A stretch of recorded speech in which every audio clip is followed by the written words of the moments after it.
Welcome home, brave heroes. I'm Ash, this is HeroQuest, and today we're going to be checking out HeroQuest, the unofficial guidebook by the Fairweather Man. The unofficial guidebook is a 182-page PDF document that is free to access on Google Drive. I will put a link to that in the description below. And the Fairweather Man is a HeroQuest content creator on YouTube. I'll also put a link to his channel in the description below if you haven't already checked him out. And if you haven't, you should. He's checking out HeroQuest content, past and present, official and unofficial. We're getting homebrew, we're getting tips and tricks, and we can't get enough. I don't know if there's such thing as enough. But for now, we're going to give you a taste of the unofficial guidebook. So, onward. On our first page, we get the copyrights, and this kind of gives you an idea of what this whole guidebook is all about. Sort of an introduction into the world of HeroQuest, both past and present. From humble origins and trivia to where it's at today. We could safely remove the Wizards of the Coast copyright notice right here, though. They have nothing to do with wizards. Thank goodness. I've seen a couple of unauthorized books in my time. I used to have one for Teenage Mutant Ninja Turtles. It was really cool. It was just full of all kinds of trivia and stuff. And I sort of view this sort of content as this is everything you need after you get the official thing. This is the unofficial thing by the fans for the fans that will cover all of the little trivias and bits and bobs that the official content either won't talk about or is not allowed to talk about or whatever. But it's also just a really interesting presentation and a perspective at this board game, this experience, this franchise. How do we use this book? It's a compilation of HeroQuest content to help players dive into the background and lore of the game and characters. I've expanded content with Warhammer 40k, added some homebrew characters, and included rules I've picked up from the HeroQuest community along the way. I hope this deepens your experience with the classic dungeon crawling game we all know and love. We're going to be checking out this channel here very shortly, but do keep in mind that this is all subject to change over time. This document is actively being updated. It was last updated October 13th.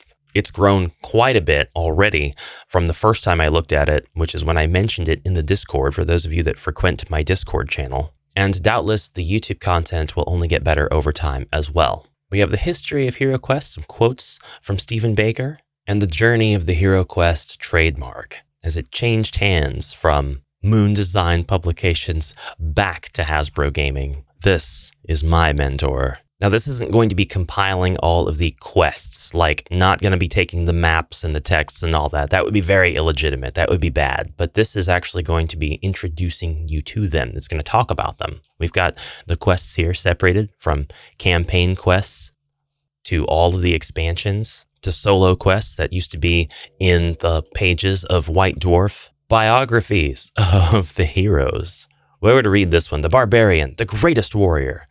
The Barbarian hails from the ice mountains of Northland, where Zargon's undead forces waged an unrelenting invasion. Chaos plague decimated entire villages, killing the weak as the horde burned their harvest crops to the ground. Starving men, women, and children were captured and dragged away into darkness.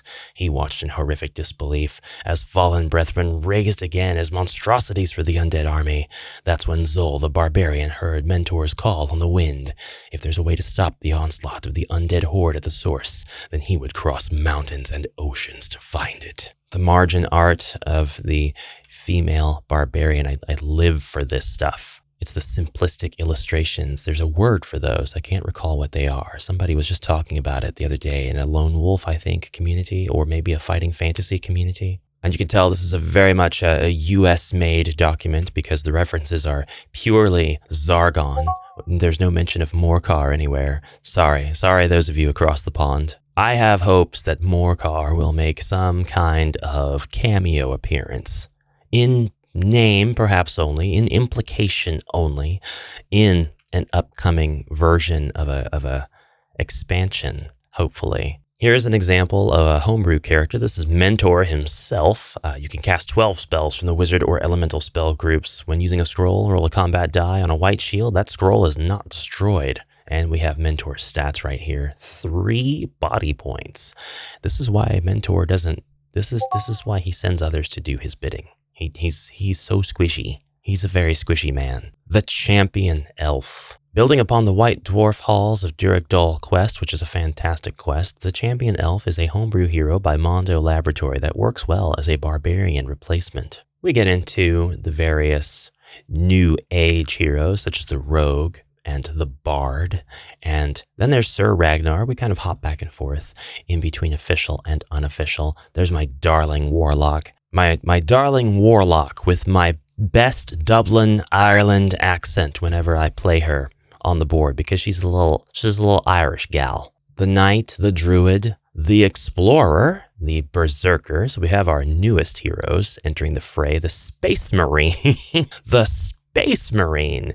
You can use any sword in the armory for secondary close combat. You're a Space Marine, a genetically enhanced transhuman behemoth, clad in ceramite, ablative power armor, and armed with the Emperor's finest armament. For the Emperor, attack dice 4, starting weapon, bolt rifle, defend dice 6.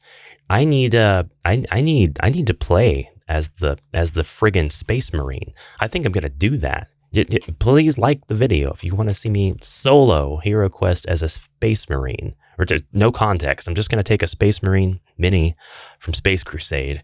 They're gonna get dropped right into the old world, and we're just gonna go through dungeons. We get now into the weapons section. We get the armory, and we get the cards that represent the different armory items. Hero spells and skills, of course. Not just the elemental stuff, but also the wizard spells, the elf spells. Here's some of the homebrew stuff that was picked up. Sir Ragnar, Olerbela. Getting to the Space Marine skills, and I've already spent too much time on the Space Marine, but I can't not when I come across this statement. Remembrancer. After killing a monster and eating its flesh, you gain part of the creature's memory, learning its tactical information, allowing you to make one additional turn. Can be used once per quest. Different potions in the Alchemist's shop. Alchemy, reagents, craft potions, the underground market. And then we get into my favorite section, advanced mechanics. The Oracle from First Light, ranged enemies, advanced Zargon rules, mind points from against the Ogre Horde. Difficulty from the Jungles of Delthrak expansion. Experience points adapted from Lizarin's advanced game system. Getting into artifacts and equipment now. Dungeon events, which largely are going to be based on Axion Quest's dungeon events. And then the monsters section, starting from page 77. We are only about like a third of the way through this. So the monster section is going to get you, like the rest of this document, and like it's already been said, official sources as well as unofficial and homebrew sources. They are separated by kind of the distinct quest areas in which you will encounter them. The thing below, for example, in the tunnels of Sorcel. And all in all, it all just kind of seems like content that could be in like a HeroQuest magazine that you might pick up at, say, Walmart, where the cover is just like everything you needed to know. I like the inclusivity here, just renaming an expansion. The Wizards of Morcar Von Zargon. The monsters finally end at page 147. There are just a ton of entries for the various monsters and enemies that you will encounter in HeroQuest overall. And some that you'll never encounter, because nobody's playing with you when you want them to. I'm free on Thursdays, I'm just saying. We get next into the Chaos Spells section. Dread Spells. I like the distinguishing here. The distinction, Ash, that's the word you're looking for. Treasure, in our section on furniture, which is going to give us lovely illustrations of the classic furniture and also give us the Spice rules for searching furniture. Now, as far as all of that goes, I really just wanted to give you that sampling, that taste. This is definitely something to bookmark, and then we can jump right into checking out the Fairweather Man's channel. So just keep all this in mind at the time we're viewing this. 571 subscribers. We'll look back at this in like 6 months, a year, see how much this has grown since then, on today. I remember it like it was today. 29 videos, that might be important too. There are 29 videos on this channel, but all really nice thumbnails actually. The NES soundtrack, heroic vibes in 8 bits, love that. First Light app revelations, how to print HeroQuest playing cards. Do you search furniture? The Dread Sorcerer problem. We have editorials. We do have some offerings on different takes, how to play different things in different ways. Let's see here. I would like to click on something more recent. Unboxing a Childhood Treasure, HeroQuest 1990. The HeroQuest card game. Learn how to play today. Oh, there's the hero. There's the Space Marine in HeroQuest. I won't click it. I won't click it. I mean, I will, but I won't make that even more the focus of our video today. There's folks that are like, no, do click that. Please do click it. Do I click it? Do I flip a coin? I will not. Check out the HeroQuest card game. Welcome To the world of HeroQuest, a place unlike any other. Do you recall a time when Avalon Hill released a HeroQuest card game? Yeah. Well, neither do I. The very limited run of this obscure game has pretty much made it non-existent to most of the fandom. I was intrigued to learn more about this simplified game, but was turned off the moment I realized it came at a price. Yeah, no, this is real. This is legitimate. This is valid.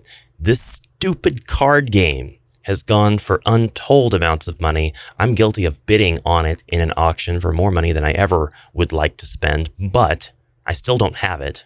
And this particular video is about an alternative to this card game, how to play using mechanics that are easy to understand and resources that you'll already have, because he's just going to be using resources from the HeroQuest base game system. This is actually a creation of the Fairweather Man's, and it's called Treasure Quest, which you could guess by the title of the video. Or they can equip a hero with a card, or discard an unusable card. They can then attack or cast a spell, search for treasure afterwards. It looks like a lot of the rules from the game system were converted or translated into this on-the-go system that makes this very portable. And it gives an example of how to play it as well. We see here that reagents are in use, which I love that amount of thought was put into this particular mode of play, because one, it represents care for the property, but two, it means we can expand on just the most basic of the mechanics. Hey, look, it's crafting from Rise of the Dreadmoon. Yeah, that's an advanced mechanic. That's something a lot of people were like, official crafting. Who knew? I had not subscribed to his channel yet. There we go. Much better. And so that, brave heroes, is the unofficial guidebook by the Fairweather Man, and is also a look at the Fairweather Man himself, or at least his hands. And a nice pair of hands they are, for they are hands that play one of the greatest games on our planet. A game where you don power armor and blast goblins and orcs apart in dungeons where they have no chance against you because you are a space marine. Thanks so much to the Fairweather Man for reaching out with this awesome guidebook. And thanks to you all for being staunch supporters of the channel. Please comment down below anything you'd like. I'd love to know if you already knew about this content creator and this guidebook, and what are your thoughts so far, and if there's anything in particular that you've taken from the channel. And then I'd like you to, instead of commenting on this video, go to that channel and comment on the videos there, because that'll help his algorithm. That's right, I'm offering all my comments and likes. Instead of liking, unlike the video, I guess go ahead and comment on both. That way this one gets more awareness for that channel as we continue to battle the chaotic forces of the algorithm. Whoa, we got too real. Bye.